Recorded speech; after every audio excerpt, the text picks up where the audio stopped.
All right, this is just going to be a little review on bass clef notes and then how to incorporate those key signatures for your theory. So this is a nice little graphic I found. I'll try to post this on Classroom for you.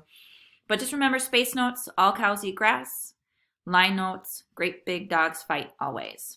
Okay, and if you have notes that are above or below, so they use what we call ledger lines, keep in mind the musical alphabet. So notice it goes A, B, C, D, E, F, G, starts over at A. So the next one would be B in that space. Next line would be C. Okay, same thing working backwards. We have a G.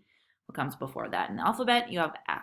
Okay, so now when I go to my theory exercise, first thing you want to do is always name the note. Okay, so up here, I know it's on a line. Great big dogs fight always. We've got an A. So then you check the key signature. This first sharp is always on the F line. So that means that's an F sharp. Well, it doesn't affect the A, so it's going to be a regular A. Next, we have three sharps. Okay, so first name the note. It's the great big dogs fight. So we've got an F sharp. Okay, now let's go look at the sharps over here. Oh, it's got the first one as an F again, F sharp. So we already know that one's been affected. And okay, good. Now we've got some flats and a ledger line. So we know that this bottom line is a G. So then we go backwards one note, that would be an F. Backwards another note gets us to an E. Okay, we know the note name is E. Now we go to the key signature. First flat is always a B. Okay, that's not going to affect it. Next flat is always an E. Ooh, that's going to affect it, except notice how it's not on the same space. So this one's on a space, that one's on a line, but they're both E's. They're only going to put the flat here, always. They're never going to put it way down here because it would get too messy. So this means that every single E is affected. Okay, so this has to be an E flat. Here's another one. So you have to work backwards.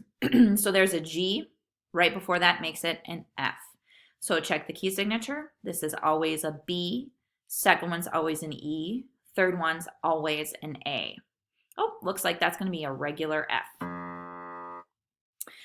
Here's another line. So we've got great big dogs. We know that's a D. Let's check the key signature.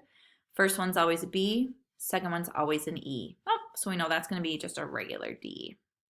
And here's sharps again plus ledger line. It got cut off just a little bit. So great big dogs fight always. So that we know top one is an A. Next space is B. Next line would be C, D. So that's a D up there. Sharps. So the order of the sharps. The first one is always F. Second one is always C. Third one is always G. So we know that's going to be a regular D. So hopefully that helps you out just a little bit for naming key signatures.